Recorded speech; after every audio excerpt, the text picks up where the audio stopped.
Welcome back to the Greater Greener Georgia podcast, where we dive into the intersection of clean energy, community power, and environmental justice across the Peach State. In this episode, we're sitting down with the leaders from Flint Energies EMC, a member-owned electric cooperative serving Central and South Georgia. We're talking about the unique role EMCs play in Georgia's energy future, how local communities can shape the grid, and what a just, renewable transition looks like for rural areas. Let's get into it. I am your host, Deborah Opie, campaign manager with Georgia Conservation Voters Education Fund. Joining us today are two incredible guests from Flint Energies, Tracy Lord, member advocacy coordinator, and Marion McLemore, vice president of cooperative communications. They both play key roles in connecting member owners with the co-op, making sure the voices are heard and building more transparent and responsive relationships between the utility and the community it serves. Tracy, Marion, welcome to the show. I will start with Tracy. Tell us a little about yourself and how you came to work with Flint Energies. Okay, thank you for having me. First of all, I appreciate the invite. Like she said, my name is Tracy Lord. I came to work here 4 years ago. So how I came to work at Flint was as a member services representative, which they now call member solutions representatives. And then I started in executive services, and now I'm as the member advocacy coordinator. I've lived in Warner Robins all my life. We live in Byron right now, but I've been from the community of Warner Robins almost all my life. And my husband retired from the Warner Robins Fire Department here, and my family has grown here and still all lives in the vicinity. I think that's great. Thank you. Marion, tell us a little bit about yourself and how you came to work with Flint Energies. Sure. I'm Mary McLemore, I'm Vice President of Cooperative Communications.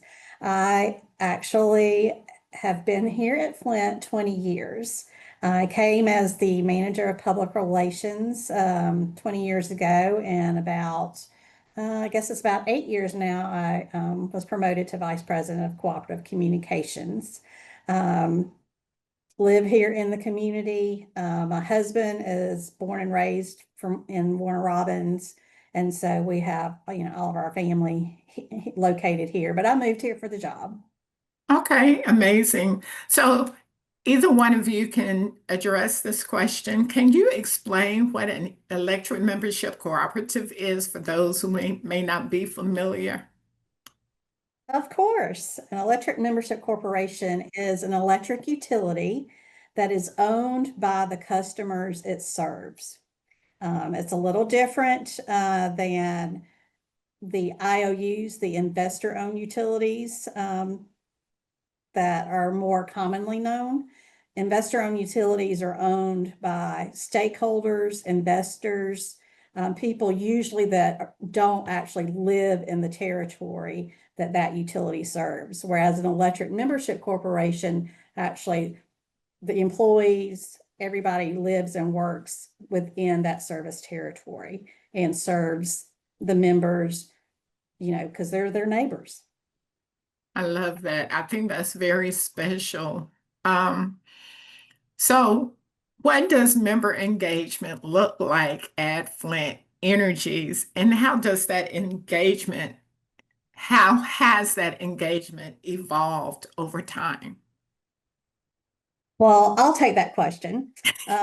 Member engagement is a high priority here at Flint Energies because when Flint Energies was created as an electric membership corporation, it was by farmers, members who needed that necessity, needed electricity, and they banded together to create Flint Energies. And so we have always been, we were created by members, so therefore we serve our members. They are our highest priority. Our member engagement activities the list is long. We do so much for our members. We do events called Sudden Impacts. We have Member Mondays.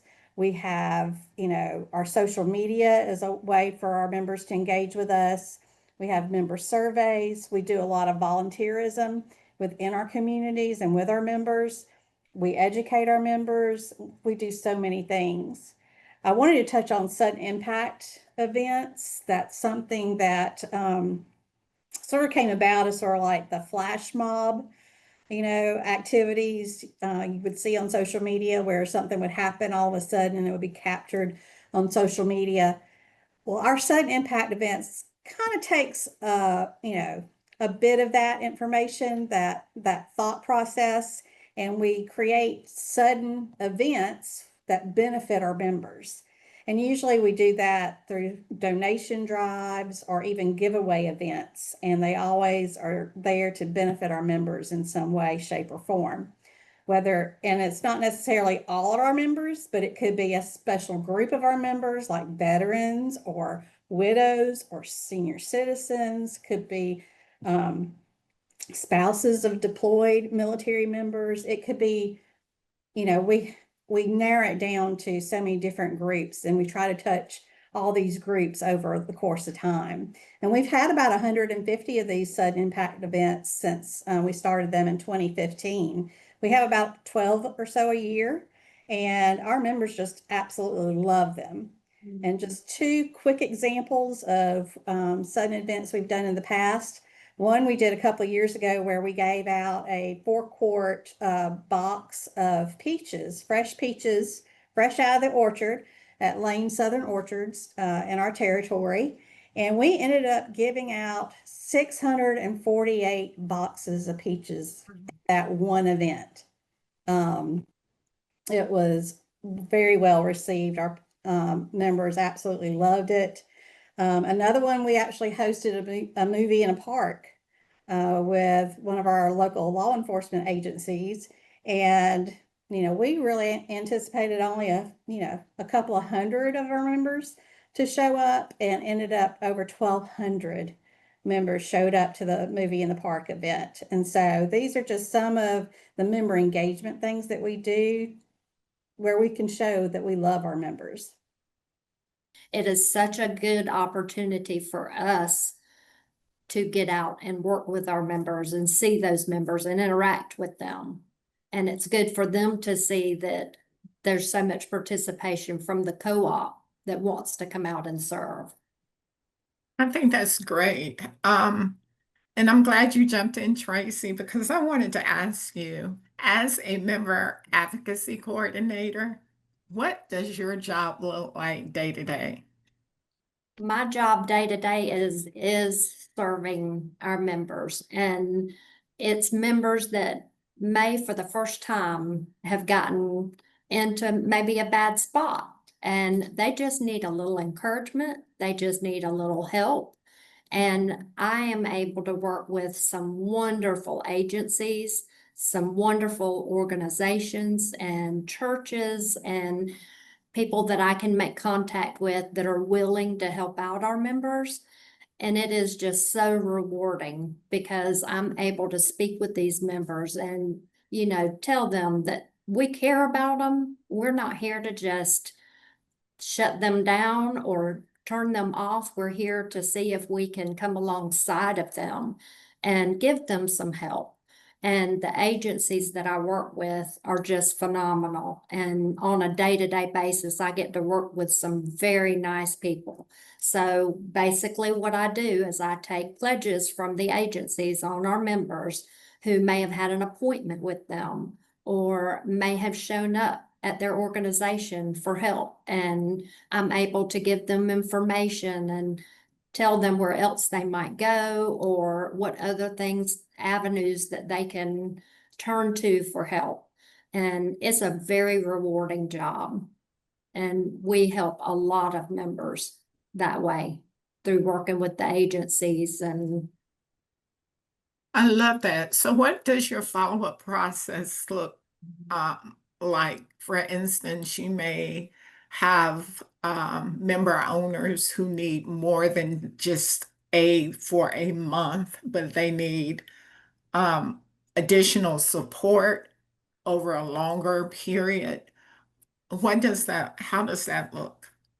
Well, I can give you, for instance, of course, I'm not going to bring names into it or anything like that, but I have had some members that, some of my elderly members, they're not able to stay on a phone the period of time that it takes for them to get through to the agency for the appointments. The appointments are limited and there are a lot of people that need the assistance. So I've had them go to local organizations to help for the interim.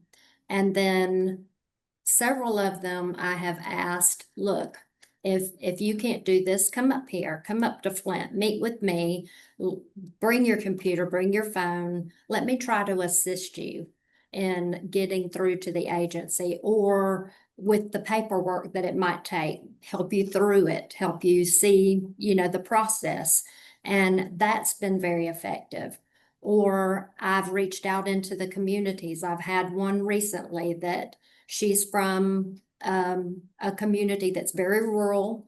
The churches are not, they don't have the monetary funds some of your bigger cities may have. So it's hard to find those funds. And some of the rural areas don't get as many appointments with the government agencies as some of the bigger communities do. And so what I've done is I've reached out to churches, I've reached out to businessmen, I've reached out to the senior citizen centers, I've reached out to local organizations, and I just keep making calls and giving them also information to make calls until we find the assistance that they need. I think that's great, and that is so necessary. I want to ask about the lack of LIHEAP moving forward. And I don't know how many of your member owners are even qualified for LIHEAP, but we know that it may not exist. Um, have you guys thought about a plan for that, or what can your members do who, the ones who were receiving LIHEAP, but who qualified but no longer have access to it? Some of the additional things we do, and I'm going to let Marion speak to this too, because I know she's real informed on it.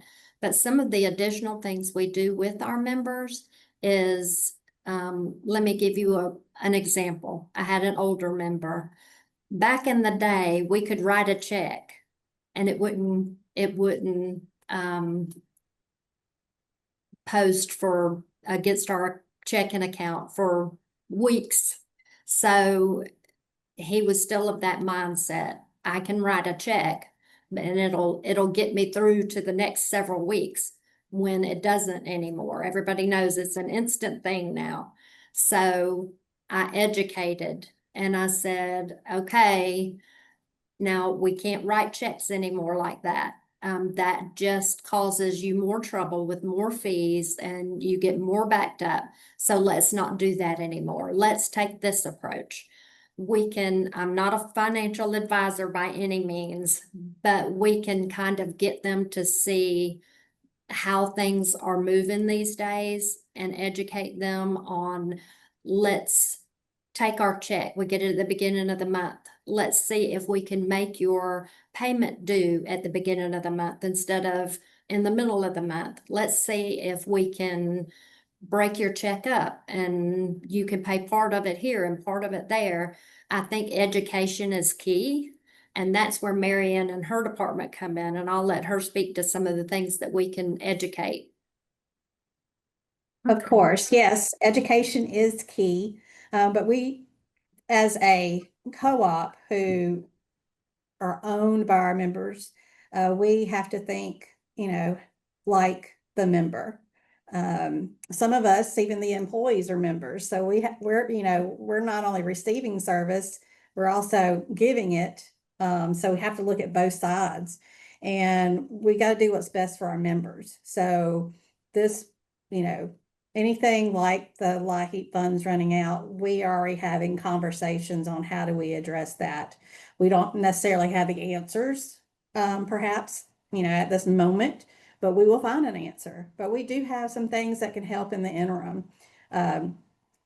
Changing due dates for those bills to maybe shifting them from the post pay, which is your typical way of paying an electric bill after you use that electricity, to our pay your way program, which you pay as you go. And that has a debt management aspect to it, where if someone were falling on hard times, but they know they'll be able to catch up at some point, we can do a debt management where just a small portion of their payment as they pay as they go goes towards that debt, but they still get to keep the lights on. Is this education like a set program where people come to one location, maybe in person, and you educate them, or is it on a need basis or per request? Education is a round the clock type scenario. We educate on a daily basis. We are educating through our magazine, our Georgia Magazine pages. That's our monthly publication that goes to every member's homes. There is education pieces in there every month on how to save energy or save money on your electric bill. To our social media channels, we have posts on a daily basis, sometimes even more than once on a daily basis, of tips about how to save energy, electric safety, what program or service we offer to help them. We're constantly educating our members through a variety of ways. And just like Marion was talking about with us being out in the community, we're always doing local festivals. We'll have a booth. And one of the festivals, you met Mr. Rod Green that day. He was out with an EV experiment for the kids to do and how solar drives that. And he educates on all of our energy usage factors. And we go to all kinds of events that the hospital has, the communities have. And I'm able to go out to those too, just like we were at your event, and educate those members and talk to the members and see the kids and hand out our Flint swag. And we really enjoy getting out in the community and doing that. It sounds as if Flint Energy has really taken member owner engagement seriously, and the members seem to be able to benefit from the work that you all are doing. So I'm going to shift a little bit and talk about feedback and how we incorporate it, right? So how do you Yes. gather feedback from your members, and then how do you take that feedback and incorporate it into decision making? Well, I'll take that question. We gather feedback from our members owners through a variety of ways. We most recently just did a all member survey where we sent a survey out to all of our members, which gave us tons of feedback. And that will be instrumental in helping us develop newer, developing our programs and services. It'll help evolve maybe existing programs and services that we have, or it may create some new programs and services we don't currently have, but they're all to better address our members' needs and concerns.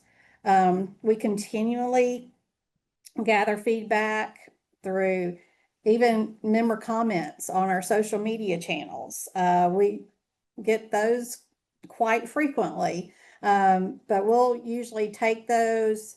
One of the good things is when we do have a comment and we can address that member, take it offline, we will call that member and address that one-on-one, their concerns, and see how we can rectify the situation, or either educate them if it's an education moment. But also we take any interactions that our employees have with the members. Everybody gathers information and it comes back usually to this department, the Cooperative Communications Department or the Member Solutions Department, and we find a way to go ahead and act on that feedback as quickly as possible to satisfy our members and hopefully exceed their expectations. I love the continuous improvement model. Mhm. If you can share, what one suggestion or type of feedback really surprised the EMC, maybe you all hadn't thought about from the customer feedback? Really just looking at payment options. That's always seems to be a challenge. There are so many of our members, or just people today, some don't have checking accounts. They are cash only type person. So we have to offer other options. And so one of the ways that we did this, and this was several years ago, but we started installing kiosk. We have kiosk in our lobbies. We have kiosk at convenience stores and grocery stores, places where our members actually go to outside of, coming directly to Flint to pay their bill. But being where they are and giving them the ability to pay their Flint bill using cash through an automated system. It's almost like a reverse ATM. They actually, put the money in to pay their bill. And that was one that comes to mind because a lot of folks just don't go to banks. They don't use banks. They have their cash, they get their paycheck cashed. They go to the grocery store, they go to the convenience store, get what they need. But maybe they don't necessarily want to go all the way, drive all the way across town to pay their Flint bill when they can do it right there locally in their community or their neighborhood. Another thing that we were having trouble with is the post office, which I believe a lot of businesses have been having trouble with their mail getting where it needs to go on time. And so we were able to, if a member came in upset because they got a late fee, because they mailed their check in plenty of time, but the mail didn't get here in plenty of time, then we were able to work with them and say, hey, did you know that we have this option to pay and this option to pay? And what's a better way for you? Or just say, we understand, we mail things too and they don't get there on time. Let's talk about it. Let's have a discussion. Maybe we need to remove that late payment. That's also a good way that we've been able to come alongside them with something that's happened that's out of our control. Ladies, you guys have been wonderful. Tracy, Marion, thank you so much for joining us today and for the important work that you do every day to connect, support, and uplift Flint Energy member owners. Listen, your insight has given our audience a deeper understanding of how electric membership cooperatives work and why community engagement is so essential to shaping a more equitable and accountable energy future. Here at Georgia Conservation Voters Education Fund, we look forward to continuing this partnership and working together to empower member owners with the tools, the knowledge, and the voice they need to lead and drive in their communities. We'll see you next time on the Greater Greener Georgia podcast. Thank you, ladies.